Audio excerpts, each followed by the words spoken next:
Good morning, good afternoon, and good evening for people who are joining in from different parts of the world. And welcome to the Awakening Talk today. And my name is Shruti, and I'm delighted to be a host for Fortnightly Awakening Talk.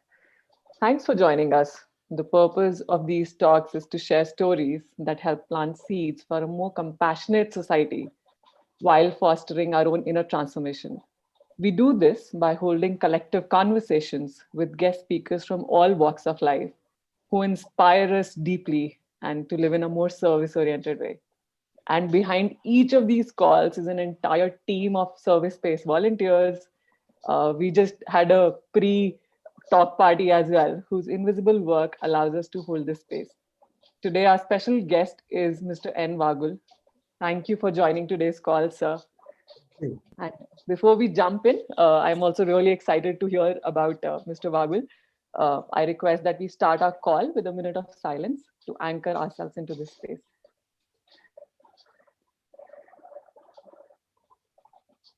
Welcome again. And before we begin, now I would like to invite some of our really special, really dear young friends to offer a small song, a prayer to open our conversation.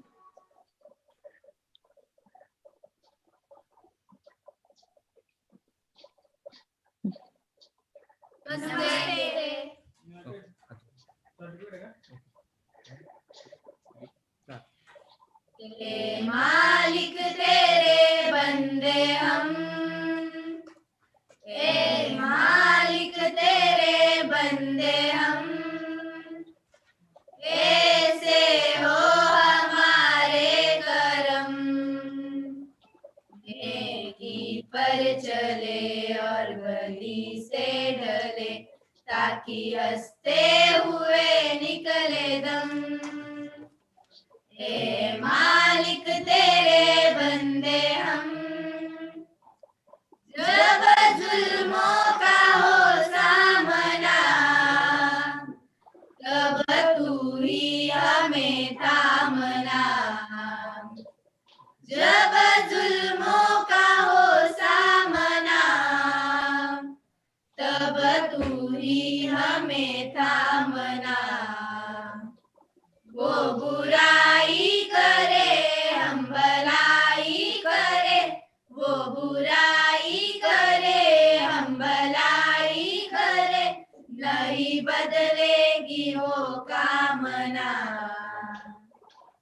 लूटे प्यार का हर कदम और मीठे बेर का ये भरम पर चले और बली से डले ताकि हंसते हुए निकले दम मालिक तेरे बंदे हम ये अंधेरा घना छा रहा तेरा इंसान घबरा रहा ये अंधेरा घना छा रहा तेरा इंसान घबरा रहा वो रहा बेखबर कुछ ना आता नजर वो रहा बेखबर कुछ ना आता नजर सुख का सूरज छुपा जा रहा है तेरी रोशनी में जो दम तो अमावस को कर दे पूनम नेकी पर चले और बली से डले ताकि हंसते हुए निकले दम मालिक तेरे बंदे हम thank you Thank you. That was wonderful. Thank you so much. So these are our little angels. Trishali, Anisha, Swapnali, Akash, Aditya, Diksha, and Rohini. Thank you so much. And thank you so much, Sister Lucy and Yogesh, for coordinating this. These children are from Meher in Pune, and Sister Lucy is actually fondly called as Mother Teresa of Pune. Thank you so much.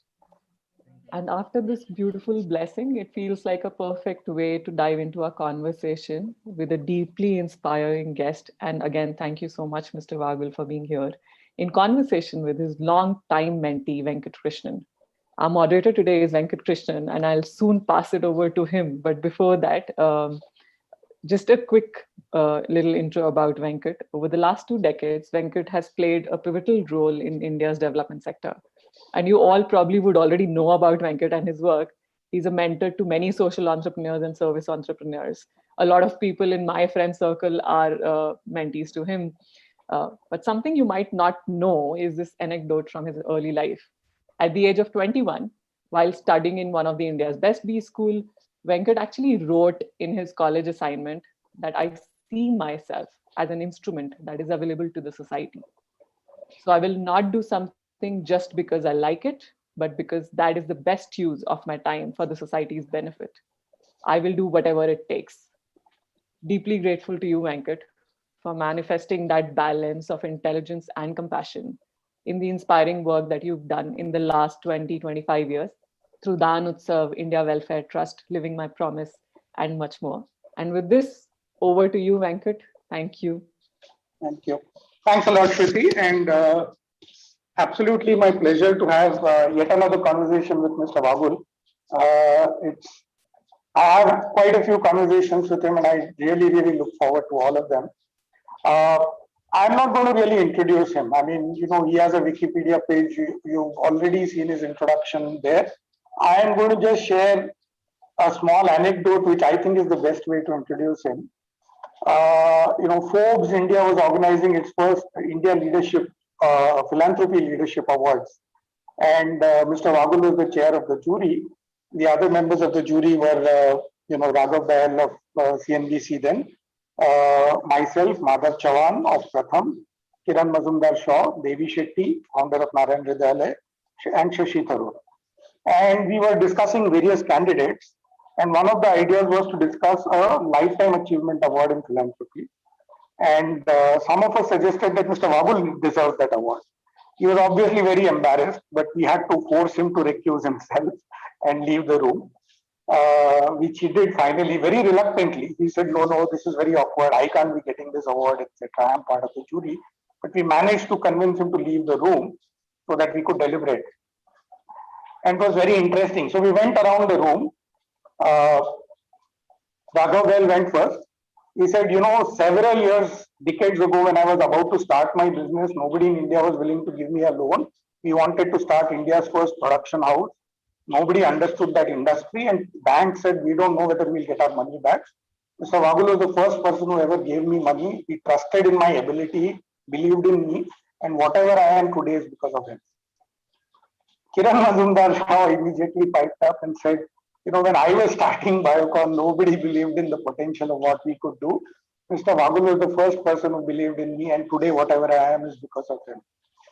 Devi Shetty said exactly the same thing. He said that Mr. Vaghul supported me in the early stages of my building Narayan Hridayalaya, and I am whatever I am today because of him. Madhav Chavan said the exact same thing. And I can tell you that for me, nothing could be truer than whatever I am today is because of Mr. Vaghul. It was really ridiculous that 5 out of 6 jury people who were all randomly selected. Mr. Vaghul had no role to play in selection of that jury. But all of us are whatever we are today because of him. Shashi Tharoor was the only person who was kind of completely nonplussed about what was happening. And we eventually did give the award to Mr. Vaghul, and he graciously accepted it, although quite reluctantly. So here's the man who has had so much impact on so many people in India. It's just not funny. So, sir, thank you once again for taking out the time today to spend with us. Really grateful again for this opportunity. So, I'm going to kick off by asking you a question related to this, right, sir? That all of us somehow felt that you had this deep sense of belief in us. And I've seen this with many, many other young entrepreneurs, social and business entrepreneurs that I've met, that somehow you have this uncanny ability to have deep belief in people and their ability to do good, to be successful, to do good work. Where does this belief come from? It's because most of these beliefs come from your own natural upbringing. I remember quite some time back, about more than 50 years back or 55 years back, I was appearing for an interview. I wanted to change my career at the time, and the requirement was that I should give an aptitude test. After the aptitude test was administered and everything was over, that lady who administered that aptitude test to me came to me and said, Mr. Vaghul, can I ask you a question? Now that the test is over, yes. Have you ever been betrayed in your life?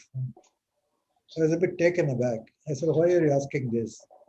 Because your aptitude shows that you are too trusting of people. I'm sure that there must be instances in which this trust has been betrayed. Looking back, I found nobody betrayed my trust.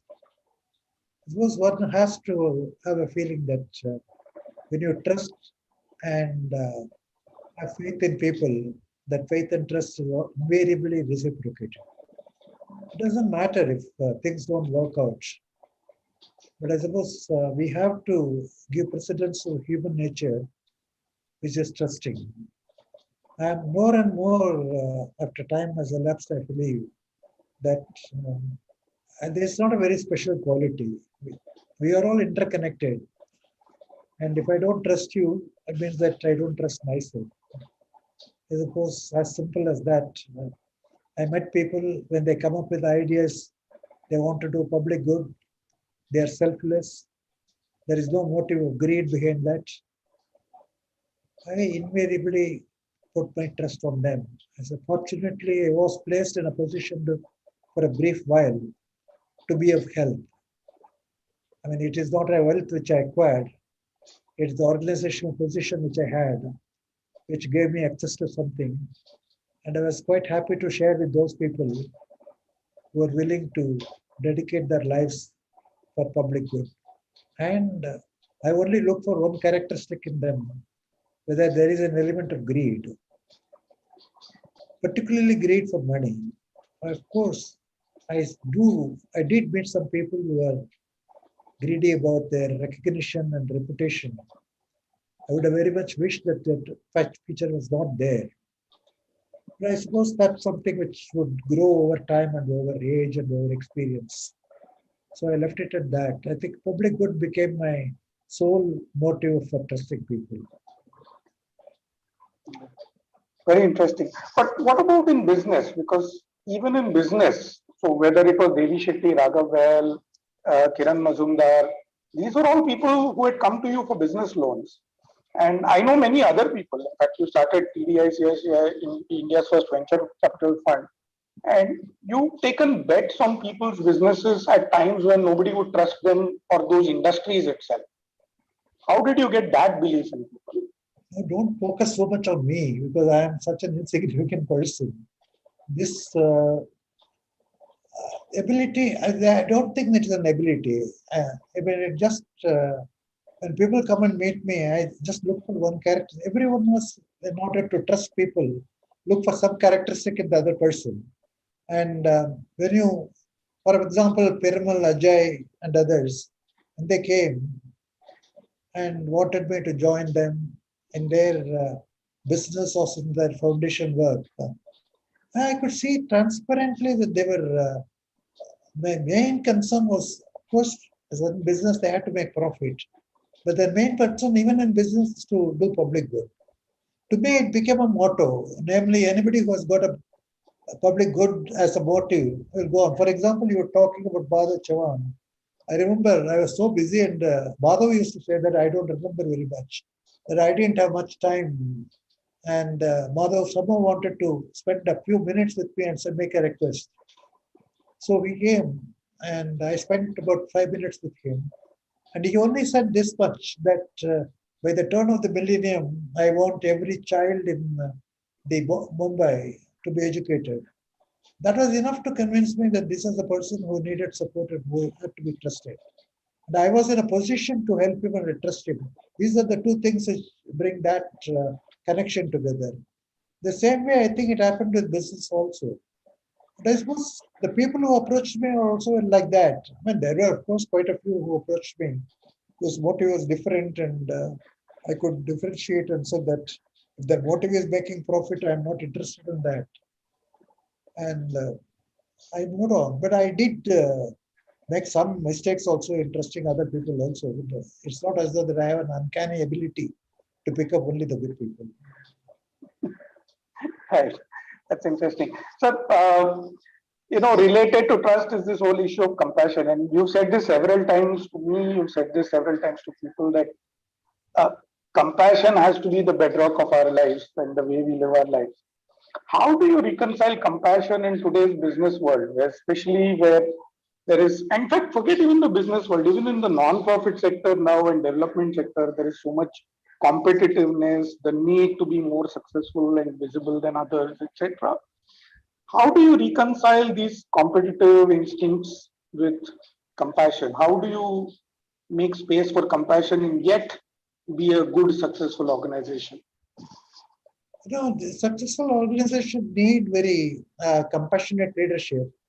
Compassionate leadership is not in a way to be interpreted in a very narrow sense that it is something in which you have love and compassion alone. To me, I think compassion is a much wider concept. I mean, if I can take a couple of minutes to explain, there used to be this famous philosophers in mid 19th century. That's around the World War II time. Gurdjieff and Ouspensky. I think that this Ouspensky developed this concept of three grades of people. One is a mechanistic human being who is rooted in the earth, and second is a balanced person who really moves away from the earth and moves away from senses and thinks in terms of developing a balanced instinct, balancing the sensory pleasures and also the inner space. The third is a spiritual person. Spiritual person is so high. And he said that most of us are privy to the mechanistic thinking process where we really react on the basis of our own programmed learning. We are programmed from the childhood by our parents, by our teachers, by friends, by books which we read, by seminars we attend. Quite a lot of things really program us to behave in a particular way. And that really is the lowest form of existence for a human being. People will have to move out of that into the next stage of balanced man. And from that balanced man, one has to move into the spiritual person. Today, if you really look at it, business world, they are all in that mechanistic one. They are catering to their pleasures of and happiness of senses. I mean, in a very broad sense, I'm making a sense of making money, sense of winning over people, sense of making some achievement. From then they move into the balance stage. That's the stage of leadership, which you really get called the compassionate leadership. And, a long time back in the 19th century, there used to be a famous saint by name Ram Tirtha. He likened this whole concept. I mean, it's so astonishing that what was to be developed in the mid 20th century came to be developed by Ram Tirtha in 19th century. He likened this whole journey to a gilli danda. That is, you place a gilli in the ground and sharpen the edges of the gilli and then use the danda to tap it. And then the gilli rises. And then you hit it and it soars high. The same way life also is about, instead of being rooted in the ground, you move up using your skill. And then when you move up, that is the stage of the balanced man. And from there you gain heights into these spiritual heights. So the point which I'm making is that today the right leadership which we need is a person who, I mean, somewhere else I have defined what my concept of balanced person is. A balanced person who has completely eschewed greed, selfishness, and also desire for recognition even. And a person who completely cleans his mind of all negative feelings like anger, hatred, fear, prejudices, jealousy. And the third, develop a feeling of compassion, gratitude. The compassion there is flowing up to the fact not because of charity or anything like that, not because of obliging somebody. The compassion arises because you feel that you are interconnected, that Venkat and I are not two different persons, but Venkat is the same as me. I am the same as Venkat. I see my reflection in Venkat. So that's compassion to my mind. That type of leadership is the one which can do a lot of good to the society.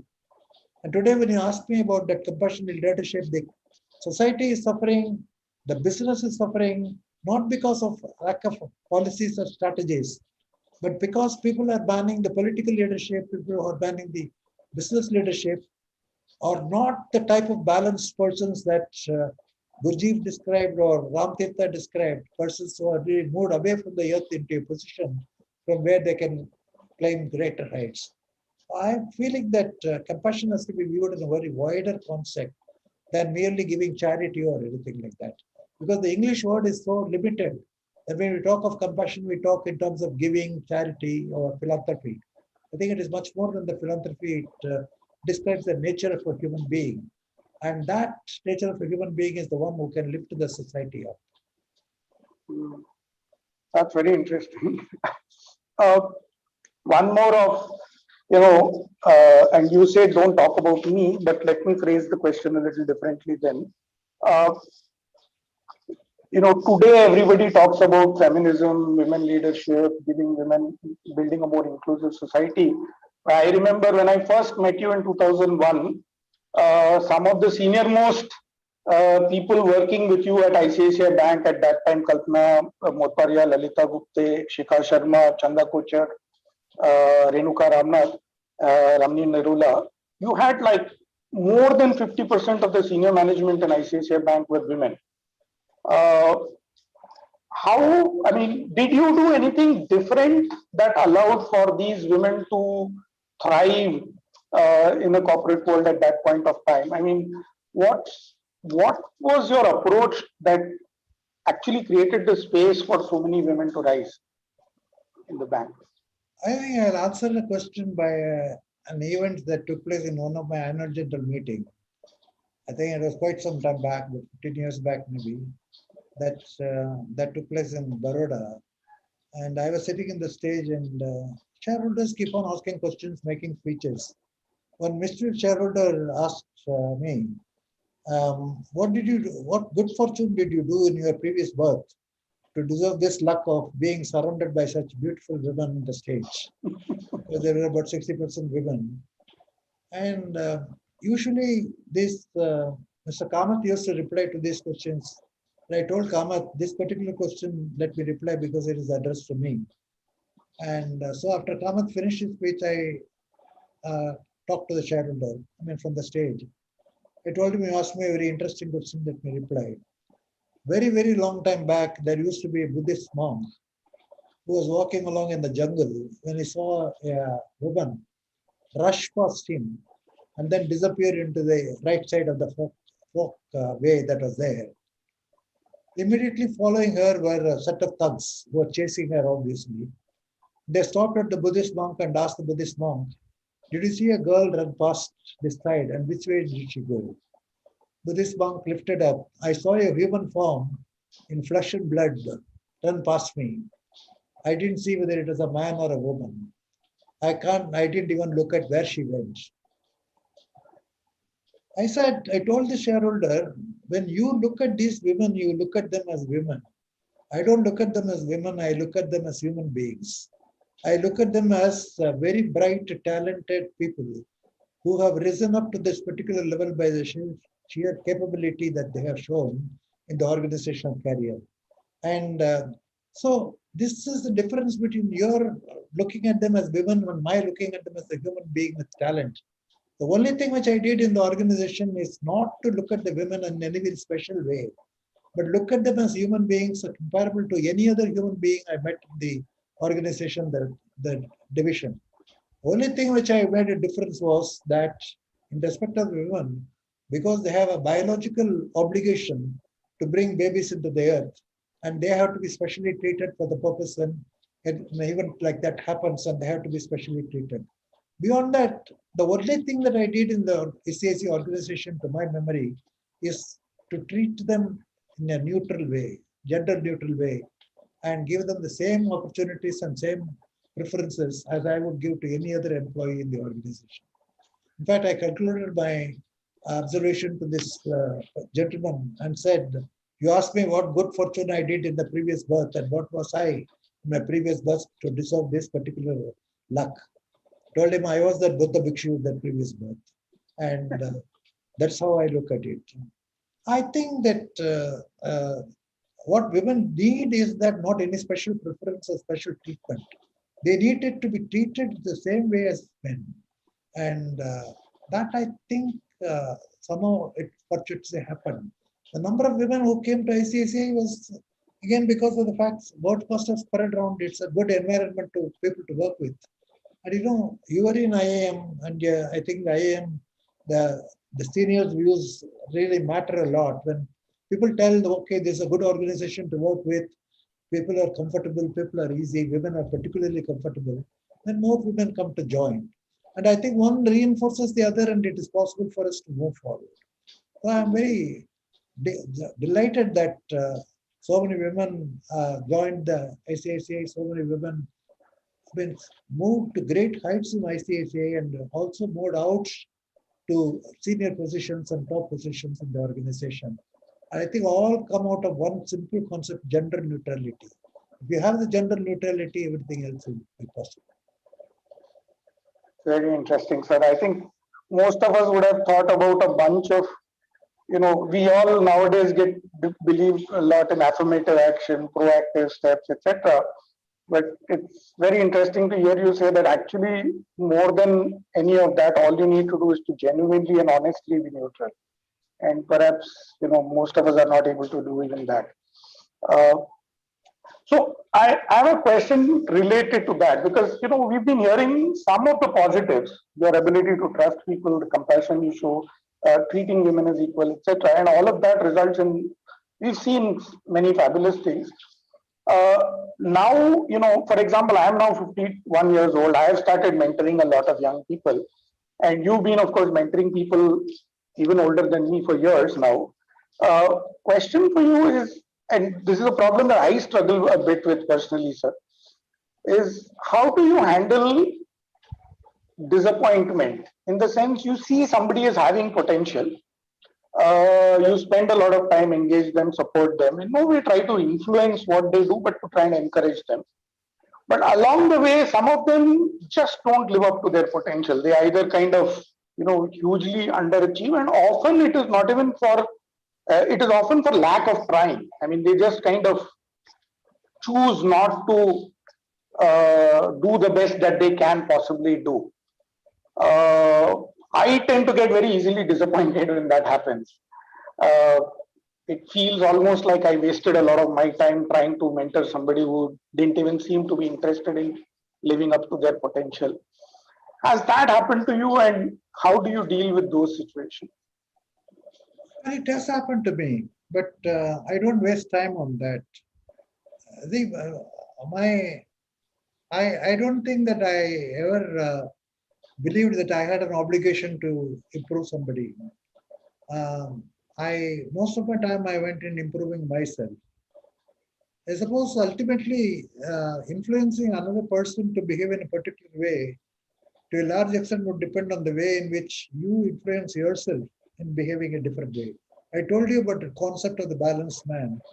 Somewhere around the age of 30s or so, I became convinced, I think, that the only way in which you can influence the environment or influence the organization or influence the people is to improve yourself. And I concentrated very much on improving myself. And when somebody does different, I suppose people have different characteristics. I don't waste my time on him. I mean, I remember in one of the organizations which I created, I appointed somebody, trusted him, made a lot of inquiries about him, and he became leader. And he just didn't, he disappointed me. But I did not waste my time. I just moved on. I picked somebody, and I think whatever I needed to do, help him, I helped him to part from me. And then I moved ahead. I suppose the life is so short for us to think in terms of trying to cope with such situations except through a process of we have to achieve a goal, we have to achieve some objective. So I have to move on. If somebody is not willing to go along with me, what's that famous Bengali song, Ekte Chalo or something like that? I mean, Ekla chalo re. Like that, we'll walk like that. But why are we bothered about it? I think I am very clear in my goal what we should do. That goal is not only a societal goal, it's also a personal goal. There is a personal element involved in it. But at some stage in the mid-career, midlife, I came to the conclusion that what is good for society is also good for me. That the one that elevates me is the one which elevates the society also. And if I can think in terms of elevating myself from the ground up into the balanced man position where I can control my feelings, control my senses, and control my anger, control my negative feelings, and develop a feeling of compassion, gratitude, and love, that should really take care of everything. And somehow or other, it has worked that way. In my life, I had very limited experience of people where I can point out and say, this person whom I trusted betrayed me or anything like that. Maybe it's good fortune, maybe otherwise, I don't know. But I developed a strong belief that if you place trust in that person, he invariably reciprocates the trust and comes across this way. There may be some noises here and there, but ultimately I think people do get impressed. And the way in which I got impressed, my own mentor, Mr. Talwar, never taught me anything. He only lived a life which was an example to me. That's why if you live a life which could be an example to people, they will somehow or other imitate you in some form or other. There's no need for us to think in terms of personally influencing any person. You have to take care to influence, to become the authentic person, to become the person you want to be, and then you can influence, spread the influence around. Nice. Well, I didn't have children. I only hope that I influence more people into not having children. On that note, but thanks for mentioning Mr. Tarwar, sir. And I remember many occasions where you told me how you were, you used to admire Mr. Talwar's ability to judge the character of a person in a very short period of time. And this is something I have observed about you too. And many people have said this to you when you were in charge of HR at State Bank and recruitment there, etc. That you have this uncanny ability, which your mentor, Mr. Talwar, also had, of in 2 or 3 minutes being able to judge the character of a person very quickly, with like barely a few sentences spoken. I still struggle. I spend years working with a person, and I'm still not sure whether I can, I have a handle over their character. So, what is there something specific you look for? Is this a teachable skill, or is this just a natural gift that you have? It's not, I mean, again, I must go back to about really 65 years. There used to be a gentleman by name KSV Raman, who was an ICS cabinet secretary, and he was the chairman of the recruitment board for State Bank of India. I was in State Bank of India at the time. Correct. His selection of State Bank officers used to be very uncanny. I think he brought some of the best and the brightest. And he was nearing his 80s, and I asked the same question to him when I was in my 30s or late 20s. I went all the way to Pune. I still remember his address, 400 Canal Road, Pune, Patna, sorry, not Pune, Patna. And I asked him, sir, you somehow picked the right people, and even though you are a chairman of the board, you are the only person who was making the choice. How did you pick such people in such a short time of 15 minutes or something like that? Now, I want to learn from you so that I'll be able to cultivate that skill. So he told me, Mr. Vaghul, do you know have you ever seen identical twins? Yes, I have seen identical twins. Sometimes it's very difficult for you to tell them apart because they're so identical. But does the mother find it difficult to tell them apart? The mother has an uncanny ability to find out this is so and so, this is so and so. In the same way, I think when you come across a large number of people in your life, when you move with lots of people, it will be possible for you to pick up the right one from the wrong one. You can see in my recruitment board, since I had the full authority, the people who surrounded me in the recruitment board, I had 5 or 6 people. They are all college professors or college lecturers or people like that who come into contact with students all the time. These are the people who can discriminate between the good person and the not so good person.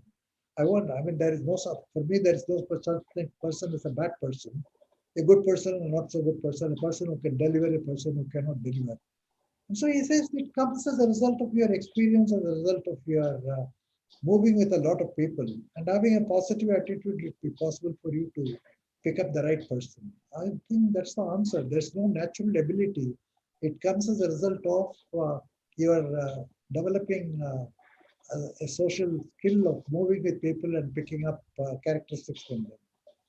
I don't know, I've been fortunate in this that I not only met with a lot of people, but also the point. And mostly, I think the people whom I met, I should be very clear that they are all lovable, compassionate, and I like them all. And everybody, uh, there was hardly anybody who betrayed me. Very few people. Thanks. For our audience today, I will just ask another couple of questions to Mr. Vaghul. But in the meantime, if you have any questions, feel free to share them on the Awakin Talks timeline where you're watching this video.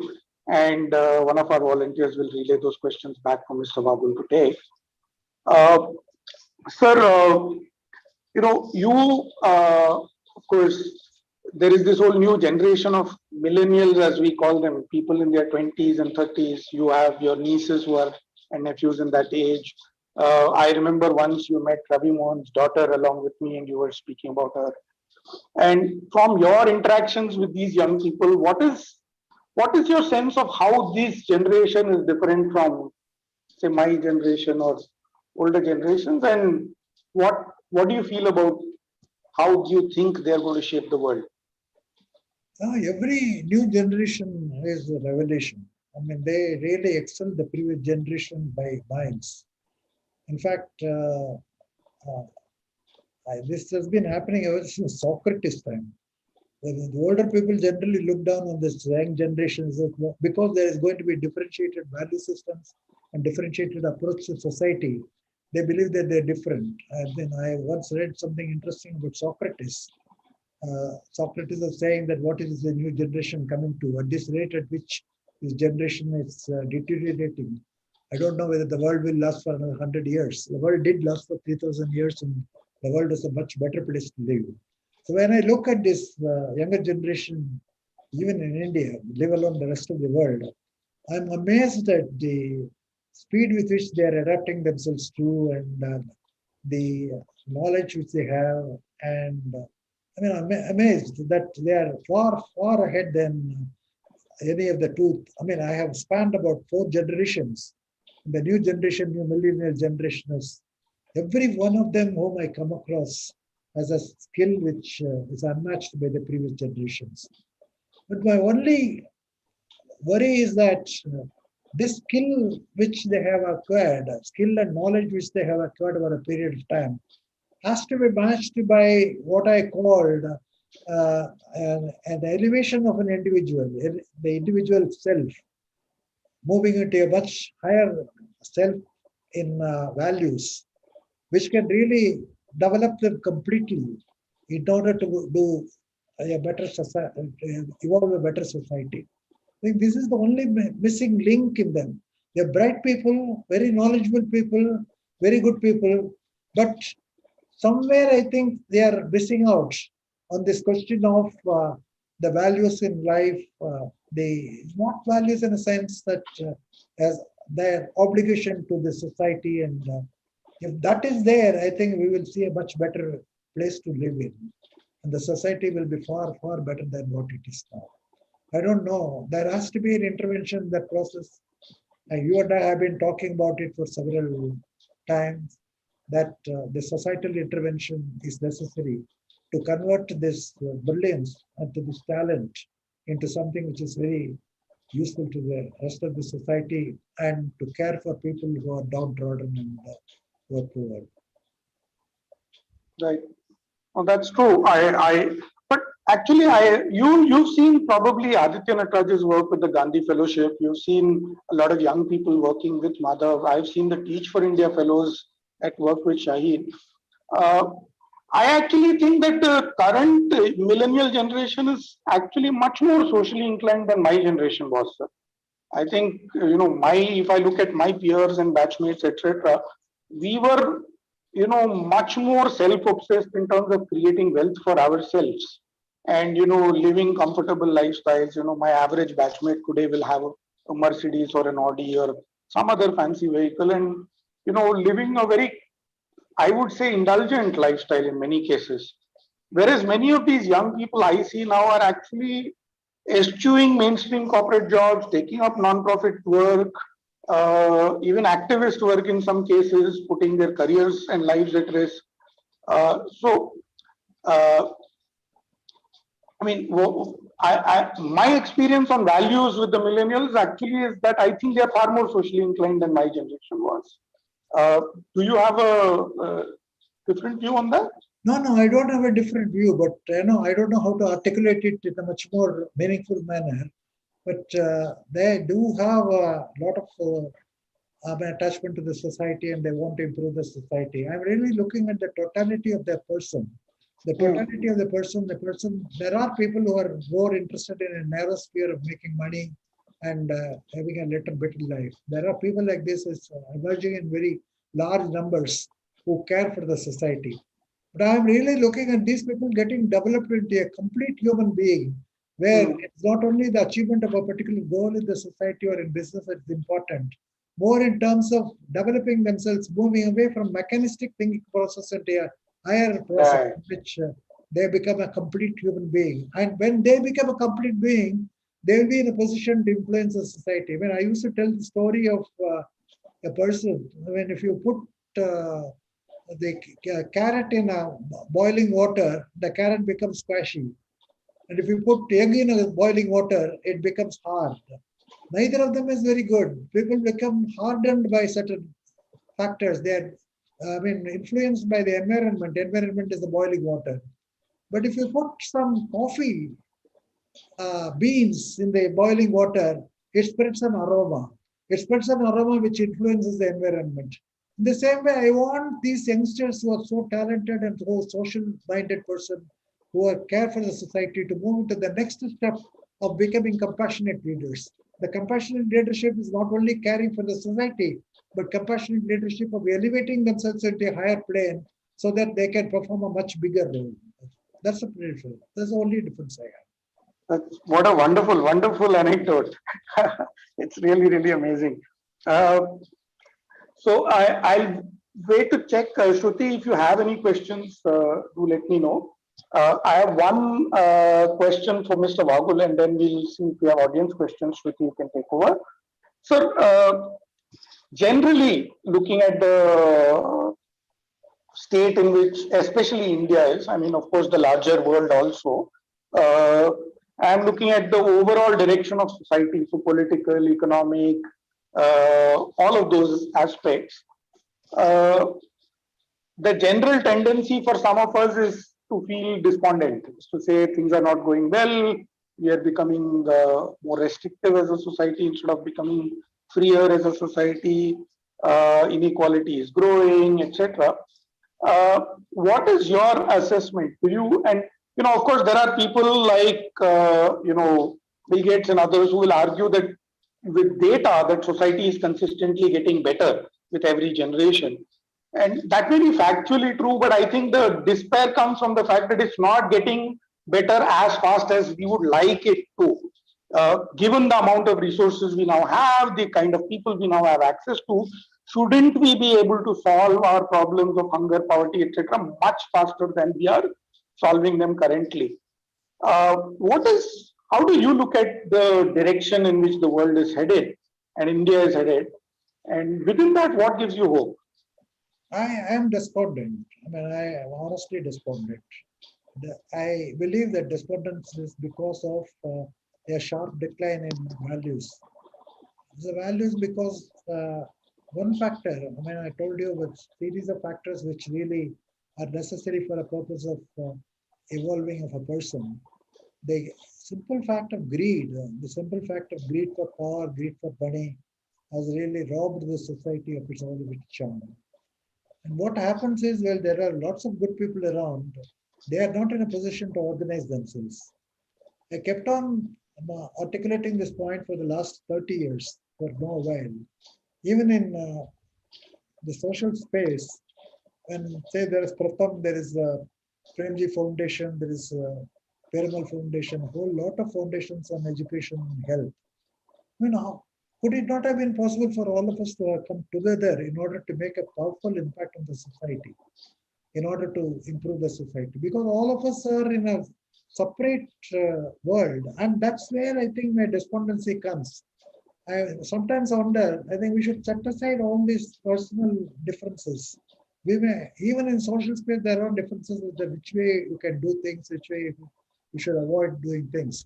But if we all come together in a team, the right-minded people, we can make a very powerful impact on the society. And I think I come across in my 30, 40 years of working in the social space, hundreds and thousands of people, so well-meaning people who can really think differently.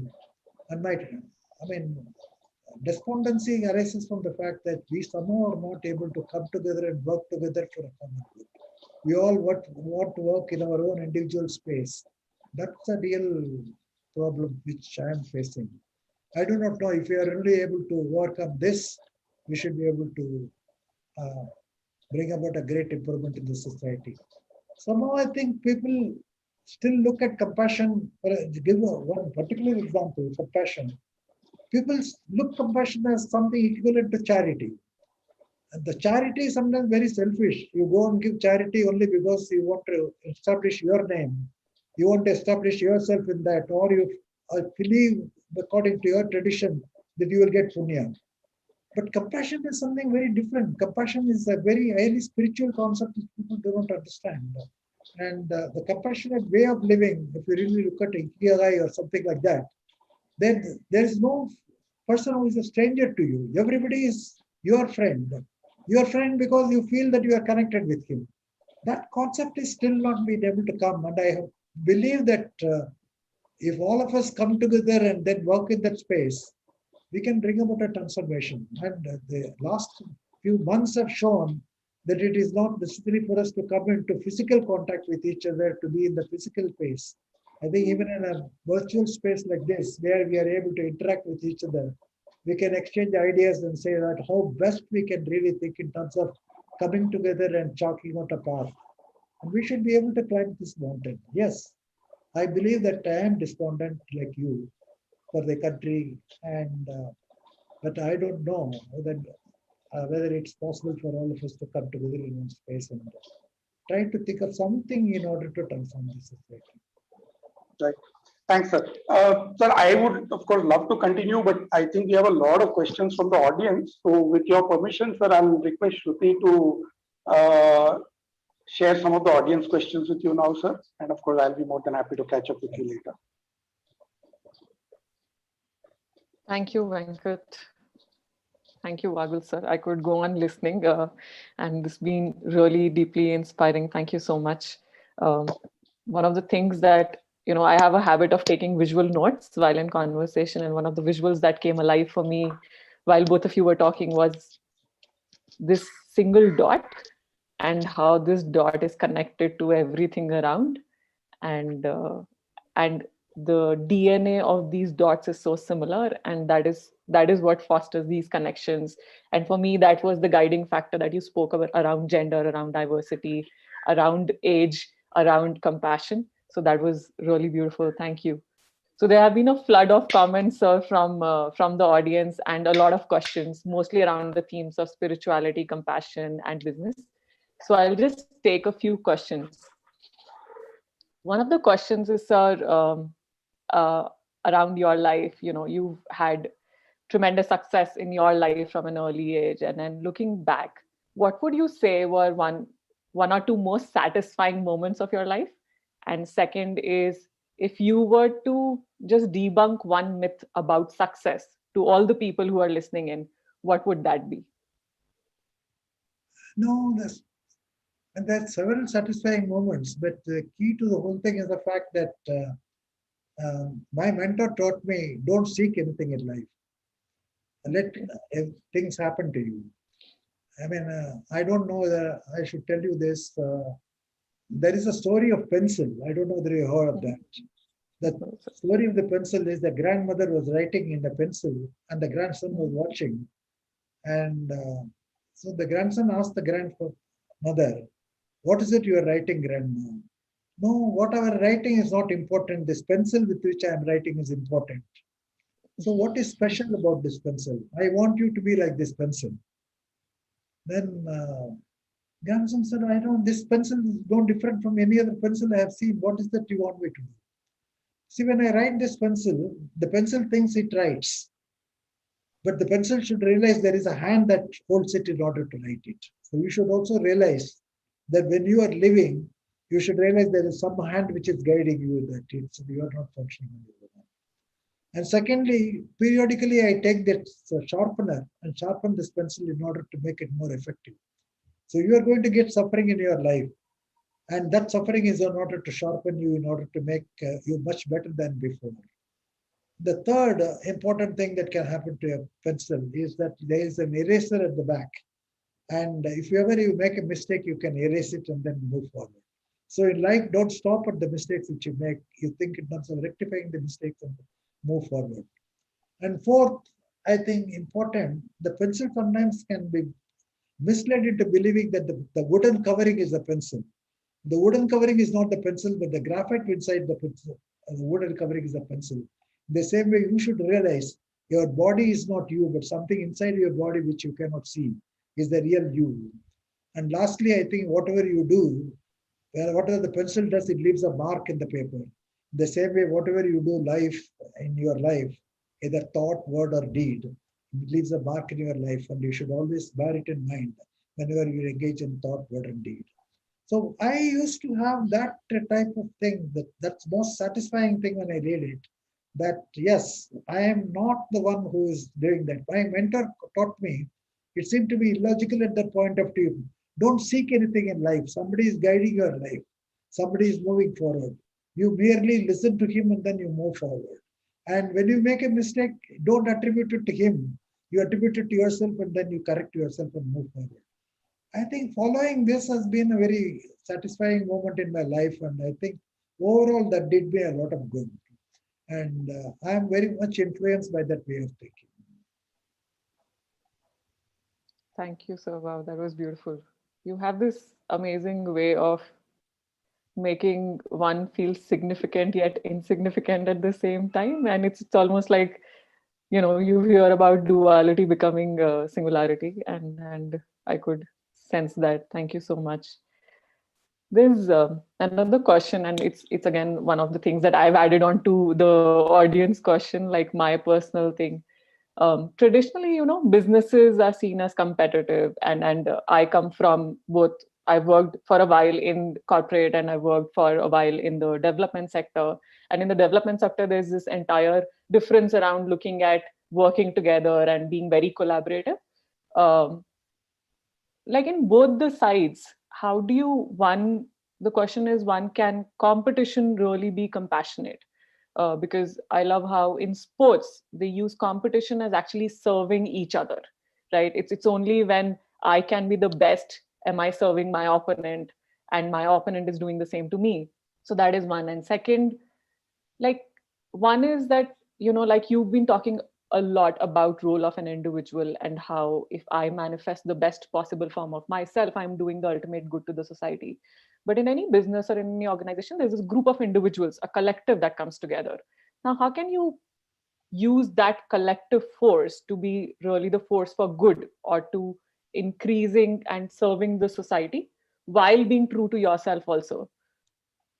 Again, it comes back to the whole, I mean, this question was asked long time back, 50 years back Mm-hmm. in IAM conference I'm making. Mm-hmm. Same person was saying that, okay, all talk about, those days I used to talk about this quite often, but you elevate yourself and the rest of it really takes care of itself. I mean, ultimately, you don't look at this that I have to take care of him, take care of him, or I have to solve this problem. Problems get solved when you elevate yourself. In fact, I have lots of personal experiences where I found Mm-hmm. that when I was boxed into a particular corner, I could come out of it only by thinking not about the problem, about myself. I think there's something wrong with me. I have to work on that, and the problem gets resolved. The same way, I think competition, you'll have to look at it from the point of view of achieving efficiency rather than destroying somebody. The, we come back to the same spiritual thought. The moment you have a negative feeling that I want to destroy this person in order to improve myself, I think that really is a negative factor. The moment you think that this competition is for the purpose of improving efficiency, to improving innovation, I think that makes a very entirely different environment. So I don't make a difference that competition is in any way bad or anything like that. I think competition is extremely good.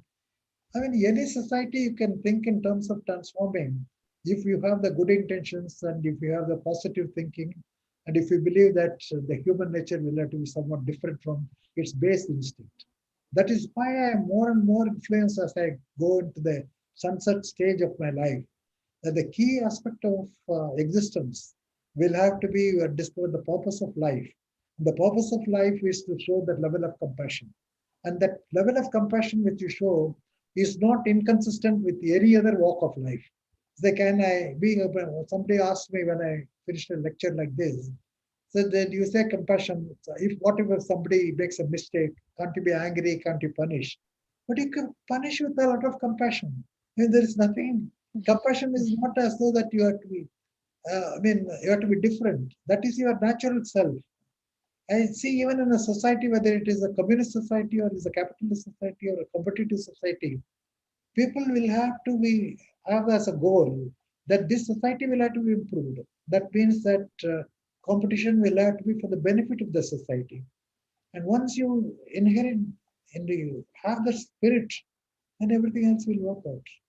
I believe that competition can be very functional. Thanks. That was a nice perspective for me. Um,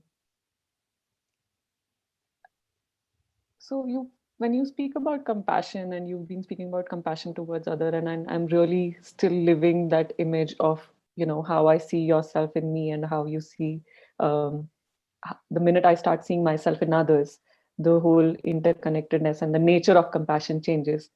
But through these years, right, how do you hold compassion for your own self? Like these days, there's so much of talk around burnout, and there is so much of conversation around people, especially in development sector. Like young people come in and they start experiencing a lot of anxiety, a lot of burnout, a lot of depression.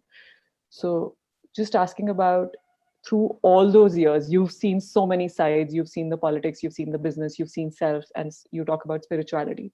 What is it that helps you being compassionate to your own self? Yeah, I mean, in Ayurveda or some other medicine, they give you some medicine which is suppose an all-purpose medicine. This medicine you take it, even COVID time I've seen, the why are you bothered about COVID? You improve your immunity, everything will take care of itself. Then immunity is the key to the whole thing.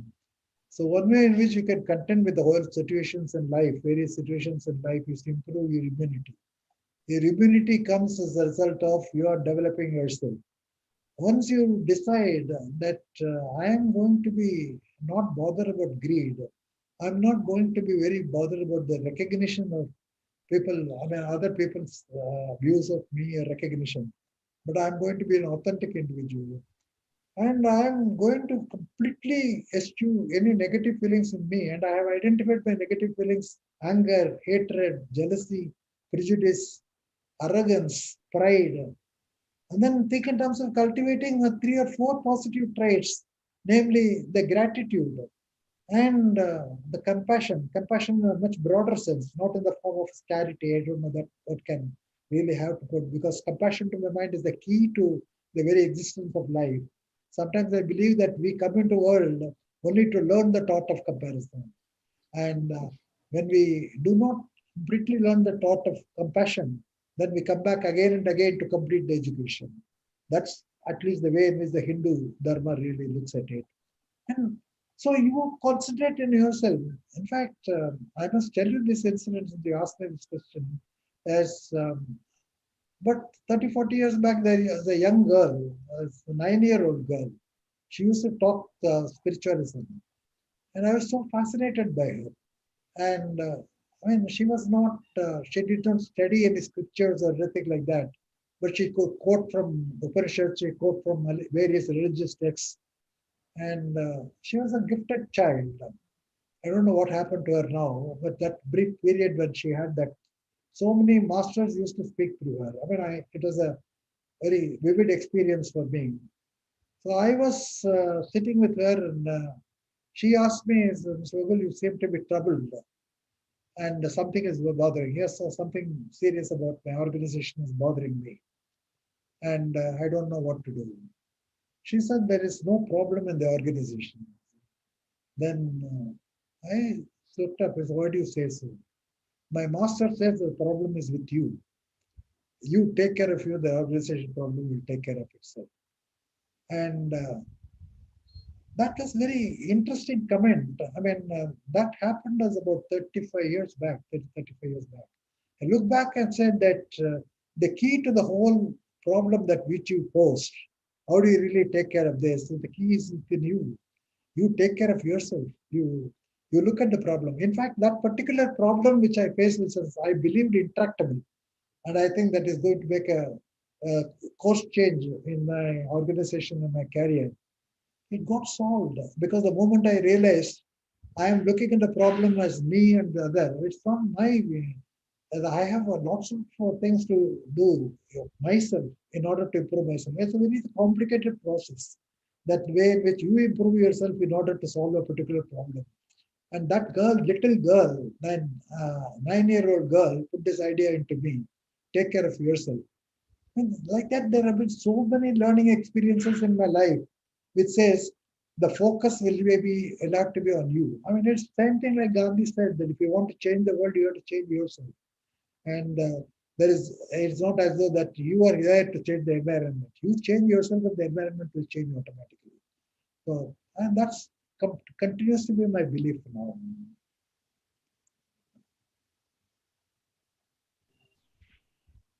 Thank you, sir. I'll just going deeper into this only, right? And then also corresponding it with different aspects in your life. Like, so for many years, you worked across so many organizations, specifically even development organizations, to reduce suffering and poverty in India. And now you know, just now you said that at the evening of my life, with no persons to meet, no work to do, and no contact with social organizations, I continue the journey in quiet meditation in search of the same goal. So one, can you talk about this transition, which I think you started touching upon, and between really large scale, you know, you have this access to power, and like you said, a lot of things happen because of the opportunity and the access that you have, to now, you know, you're spending time with your pure being. One, how does that transition feel like? And the goal that you spoke about, what is that goal? No, the goal is to search the true meaning of my life. I, in my 20s, I started reading a lot of books. In fact, the amount of books which I read is nobody can even think of. I read about all religions, the Hindu religion, the Christian religion, the Sufis. I was fascinated by the Sufis. I was fascinated by people like Rumi and their Kabir and everybody. I thought that I would be able to find an answer to some of my questions by reading books, by intellectual understanding.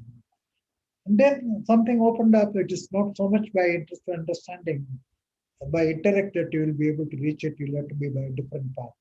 Then there were saints who put me in the different path, and as I did mention to Rohit about the influence I had on Vipassana. Vipassana did the meditation. And so you cannot find the truth in books, you cannot find truth in discourses. I mean, you cannot find truth even in prayers. My mentor, Mr. Talwar, had a simple concept that I am only an instrument. I surrender myself to the divine, and whatever divine tells me, I follow. I used to ask him the question, how do you know that it is the divine command? How do you know it is not a human command? So this debate I used to have. At some point in my life, I decided, no, this is not going to work. You cannot achieve truth by debating, you cannot achieve by talking, you cannot achieve truth by listening. You have to do that. I became very strongly influenced by the Buddhist concept, the Zen concept, in which it said that you find the inner space within you. There is a silent space within you, continuously give message, try to understand. This thing cannot be explained, this thing cannot be intellectualized, this cannot be articulated, this can only be experienced. That experience will mean you have to, like what Sufis say, you have to clean up your mind completely of all the dirt, because the dirt is really preventing you from seeing things as they are. Once you clean up your mind, once you clear your mind from all these dirts, and they call it what you call the doctrine of yellow cloth. When a cloth is full of dirt, its color changes. But the moment you take the soap and start washing it, the whiteness really shows by way of a contrast. So I started experiencing some of these things in my life. And today I find that mean, I used to meet people, I enjoy their acquaintance. I used to find comfort in them. And I used to find comfort in the fact that they are related to me. We all come from the same stock. We all have the same universal consciousness that penetrates. He's a part of it, I am part of it. I'm sitting alone. I'm looking for that inner space within me, which can really talk to me, which can tell me who I am, what for I have come. Is it possible for me to understand that? This journey goes on.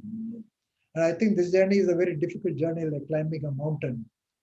I don't know. I mean, this is a journey where we don't know the destination. You don't know whether I arrived at the destination or not. You continuously go on and on. But I don't know what it would be like. But this is what I am doing most of the time, sitting and talking to yourself, looking at me.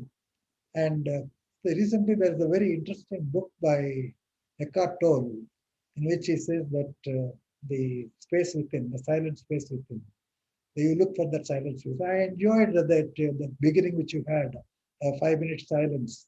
Ultimately, you have to become silent. You have to become silent in order to hear that message, hear that understanding. That silence is something which is golden. And you do it more and more often. And silence will be in reflection. Sometimes the thoughts will have to end. There will be no thought, there will be no words, nothing is there except you as a being. And then that can speak louder than anything else. This is what I do now. Thank you. I feel a lot of silence and stillness even when you're talking and even when we're talking. So can really feel what you're saying. Thank you. Um, a lot of questions are coming from the audience also, sir, specifically like it's in the same vein, but specifically if you were to, if there's a message or if you're speaking to the leaders of today and specifically like civil society leaders, there is this urge to come first. There's this urge to, again, uh, do something very large scale. So any specific message you touched upon your feeling about Indian society right now and how you're feeling about it. So specifically to civil society organization leaders and leaders in general, is there any particular message I mean, that you have and you would want to convey? Yeah. my message is very simple. Like-minded people will have to come together. An individual will not be in a position to achieve a lot. Individual will be in a position to achieve something which is satisfying to him, but may not be satisfying to the society. If you really want to make an impact on the society, like-minded people and good people will have to come together and think in terms of working. Because there's so many adverse influences surrounding you. Because the balance in the society has been tilted. There was a time possibly in India where the number of good people were more than the number of not so good people. I don't want to say bad people. But today the balance has tilted so much. You have reached a stage where in every walk of life, it is in politics or education or politics and business everywhere, what you see is grabbing for power and greed is so much predominant that the people who are the silent minority is not wanting to talk. The silent minority is merely watching what is really taking place in the environment and says, I am powerless to do anything because there is corruption everywhere. You can't get anything done in the government without corruption. So you pay the money, you flow along with the stream. This attitude will have to be changed. That is why I think it's necessary for people will have to come together and discuss. This is one important event that you have in the Awaken Talks, where we have an opportunity to exchange views. I'm sure that will be people who will say that no, what Mr. Vaghul says doesn't make sense at all. It's good. We have to sit together and say that because one individual cannot convey that my experience is the only experience which can really flourish.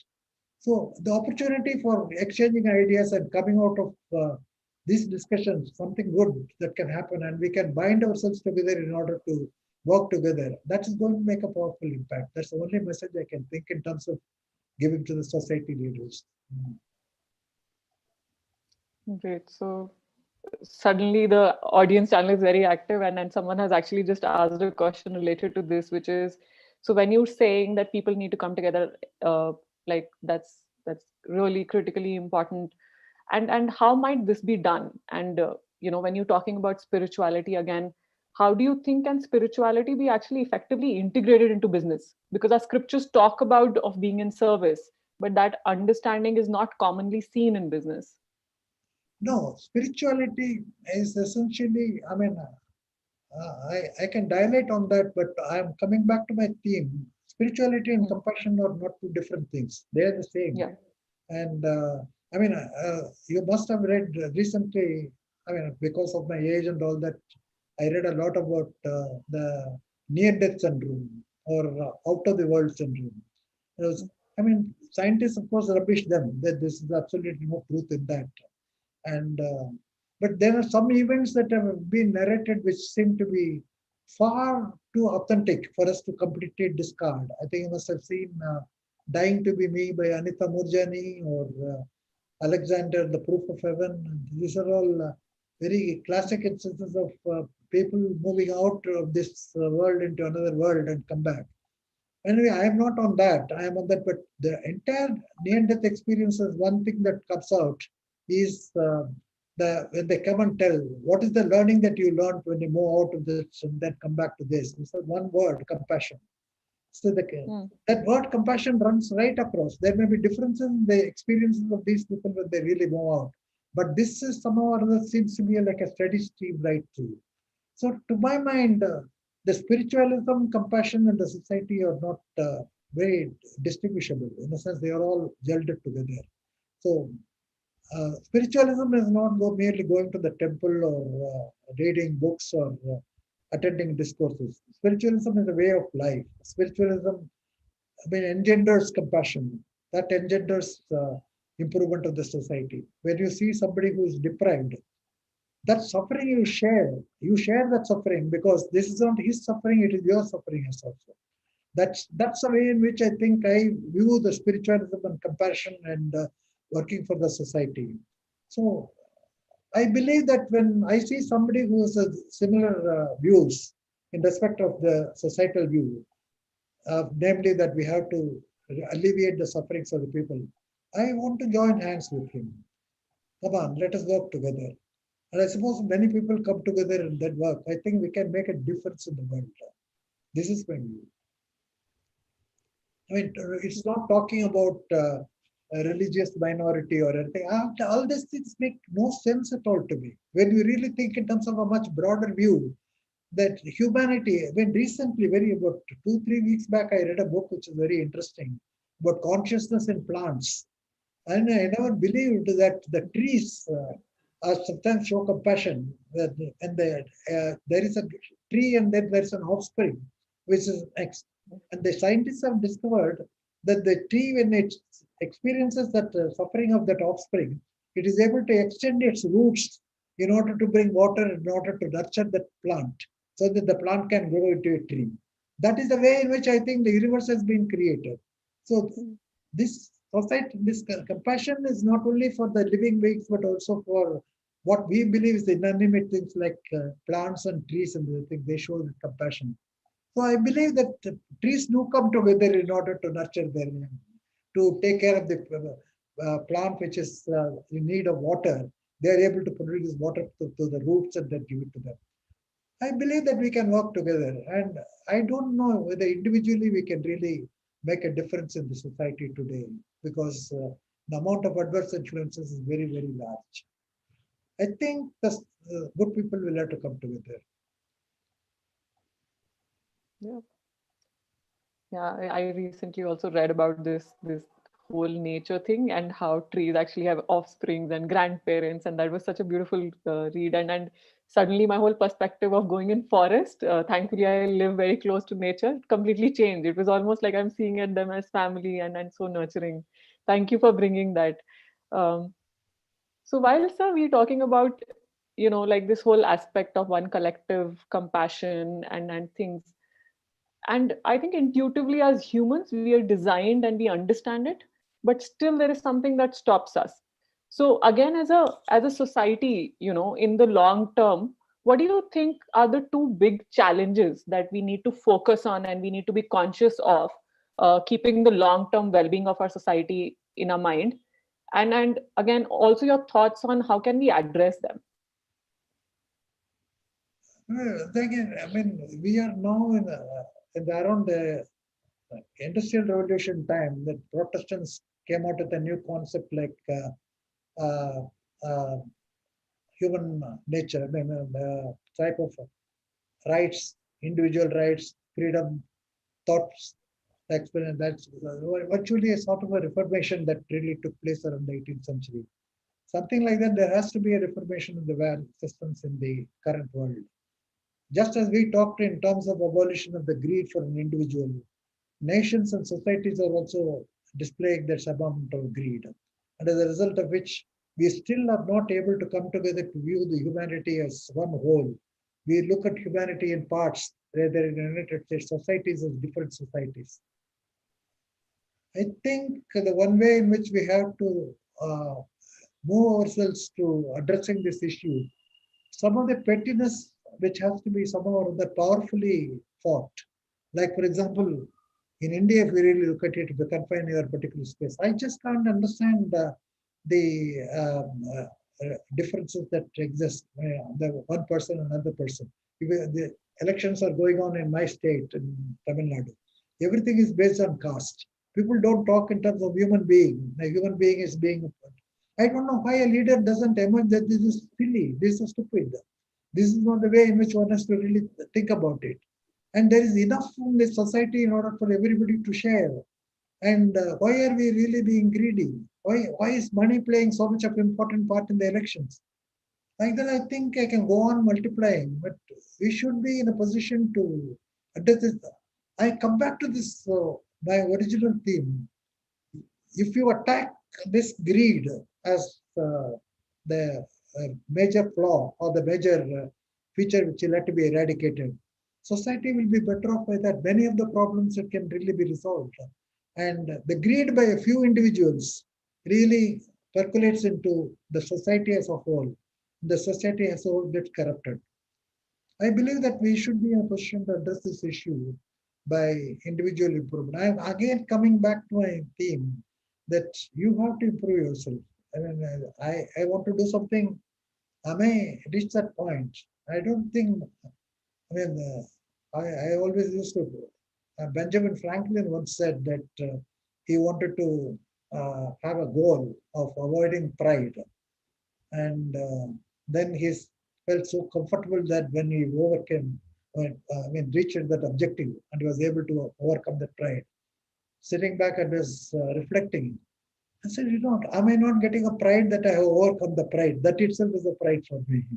That suddenly I get a feeling I'm so proud of the fact that I've been able to overcome pride. So how am I going to eschew that? Like that, the process of self-improvement keeps going on and on. You find a little flaw here, little flaw there. I thought that I had overcome anger. Suddenly I became angry. It is not necessary for you to express anger in order to become angry. Internally, when you become angry, that this is what is happening. That itself is an anger that destroys me. So this keep on you are learning every day. And when you improve yourself, I suppose you attract people with like-minded beliefs, and you will be able to improve the society.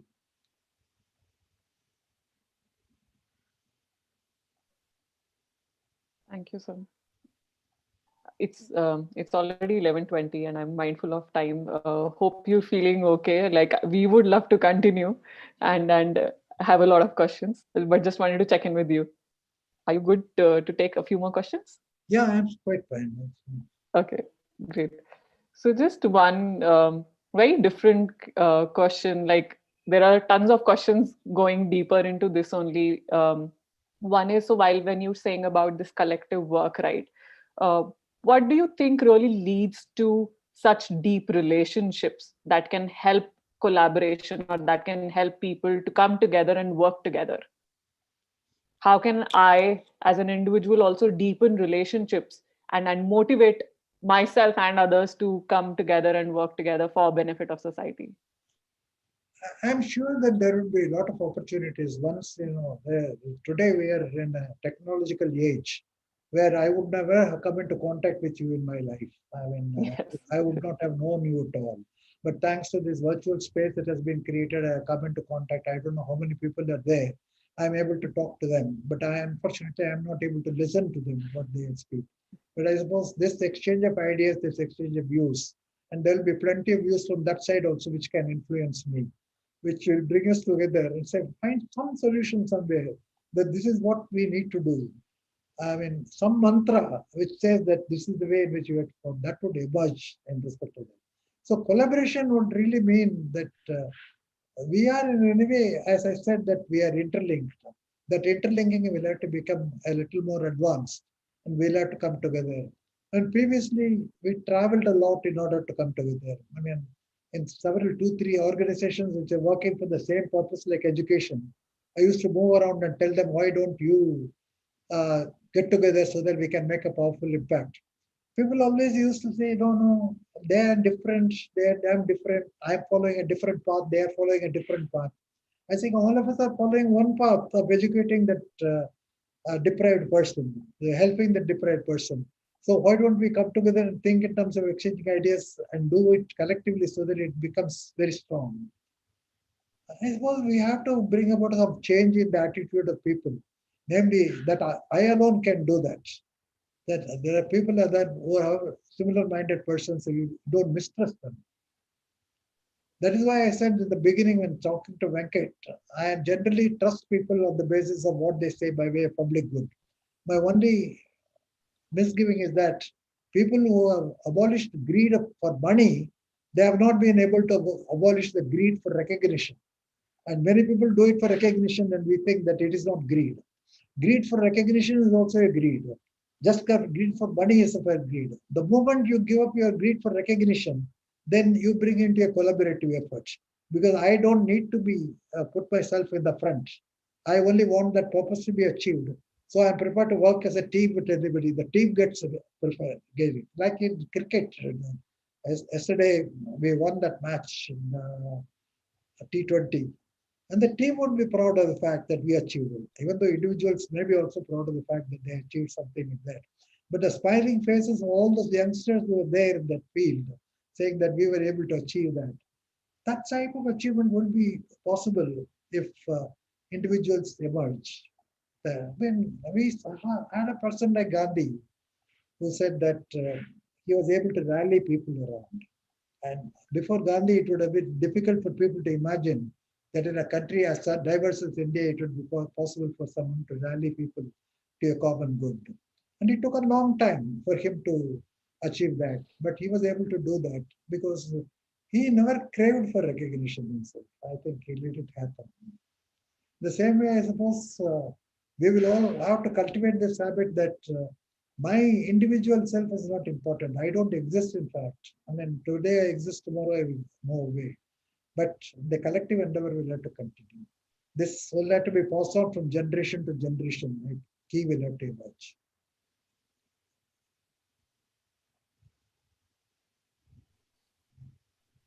Great. Just last question, sir, and then I'll hand over to Venkat. On this topic of when you're saying that, greed for recognition has to let go of a collaborative and completely in line with that. But so on the topic of recognition and money and power, there is, do you think there is a social utility for it? And then can that really be manifested and taken and used in a positive way? Like otherwise, like money and power have also become synonymous with this negative things, right? So how, one, what do you feel about money and power, and two, how do you, in your experience, and what are the things that you've done which help you use it for good and for positivity? That I would give credit to Venkat. Venkat showed the way in which it can really be done. Venkat was able to come up periodically with a whole lot of ideas. Namely, that people who have been saying that, okay, I have that feeling, that I have the feeling in order to do that, but I don't know how to do that. Because my mind stops thinking when it comes to that. Can somebody help me? And Venkat was the person who was able to bring the whole thing. And one of the reasons why I got enchanted with the organization which he created, Give India, is that it gives you a way in which you can really achieve your basic instinct, the basic instinct of improving the society. You don't need to fight for, can I do this, can I do this, can I do that? I think there are umpteen ways in which you can really bring about it. That's exactly the path that Venkat was able to chart out. And that's the way in which we do it. I mean, we have sometimes we have the money, sometimes we have, and for those people who don't have the money, Venkat has recently started what is called volunteering. Now, I don't have a rupee to give, but I have my body to give. I have my skill, I mean, power, muscle power to help. So I'm able to offer that. If people are able to be motivated by that amount of thought, it is money or your own volunteering. These are the ways in which people like Venkat, with very uh, differentiated thinking, have been able to bring about improvement in the society. And that's one of the reasons why when Venkat asked me this question, how do you get attracted to people? You get attracted to people because Venkat has nothing. He doesn't bother about his own career, his own life. He has sacrificed his life, his own career. Compared to that, I am nothing. I mean, I continued to be uh, looking after my career and started building my institution. But Venkat has completely, and I used to ask Venkat, he's a blessed person. He never married also. And he said that this is not important for me, society is more important. But because of that, he was able to come up with newer and newer ideas. And he's just beginning to come up with new ideas. He is somewhere in the middle, I can say. He's only in his 40s, and he has a long way to go. And people like him would make a lot of difference in society. I think so. We would not be wanting in ideas. I mean, whenever I meet some people on this, I'm enchanted that the number of innovative ideas they throw in order to bring the society. But I always used to say, why can't we all meet together and think in terms of doing something? Thank you, sir. That is beautiful and perfect opportunity to hand over to Venkat. Thank you, Shruti. Uh, Sir, just one last question before we, kind of wind up. Really, really grateful to you for all the time you've taken out today.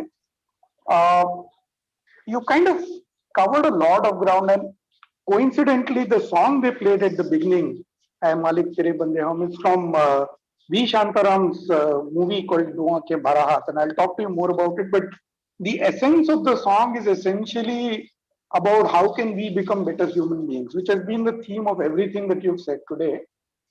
They missed out one very powerful paragraph in the song. I'll send you the song later, sir, and discuss it with you as well. It has had huge influence on me personally in my life. Uh, but just trying to help us summarize. There's a large number of people, people from the corporate world, social sector, young, old, etc., listening to you today. So, as we wrap up, is there any one last message you want to leave for all of us? I mean, somehow or other, at this stage of my life, I can give only one message. Constantly think in terms of improvement. Move away from the ground, and then like the gilly, go up. The only way in which the gilly can go up is it can sharpen its intellect and they sharpen the edge. The same way you have to sharpen the intellect and use your powerful instinct like the danda in order to tap it, and then it will go up. And when it goes up, then it is easier for you to ascend great heights. So self-improvement is the only key. And you constantly look at yourself, whether I have moved one step forward in my thought process. I have a template before me. A template for me is very simple. One is greed and selfishness will have to go. And then I have to overcome my negative feelings. I have to cultivate my positive feelings. And if I have that mind, that move into the last question, ask that question, who am I? Why am I here? What is my purpose? Then when I come to the purpose, I move into that circle. When I achieve that circle that I am part of this interconnected world, then I have no selfishness. So the circle becomes complete. So that's the only message. Improve. Think in terms of improving yourself. Think in terms, then the rest of the things will follow automatically. Thank you, sir. Thank you really, really so much for your time. Really appreciate it. Rahul, over to you. I think we're wrapping up with a song.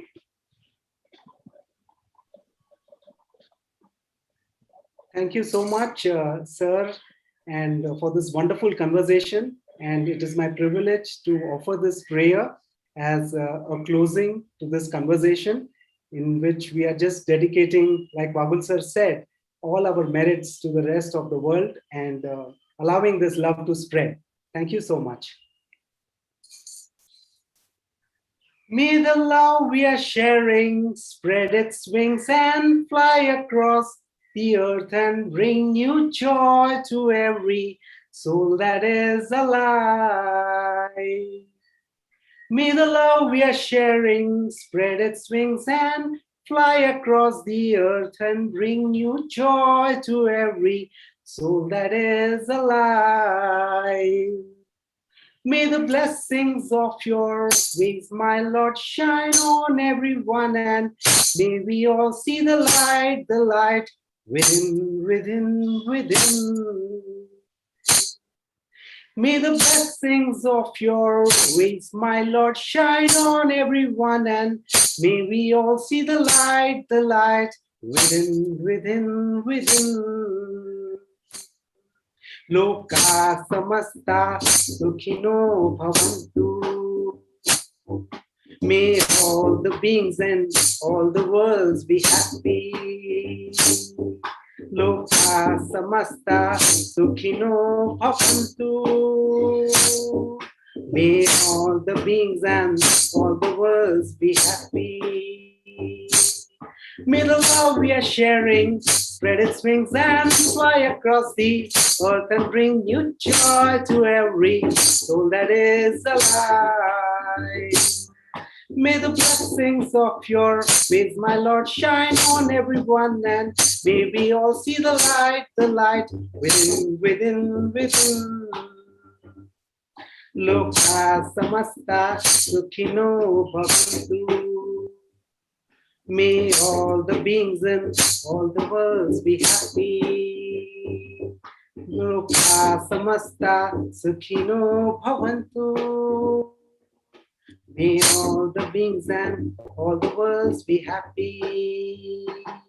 May all the beings and all the worlds be happy.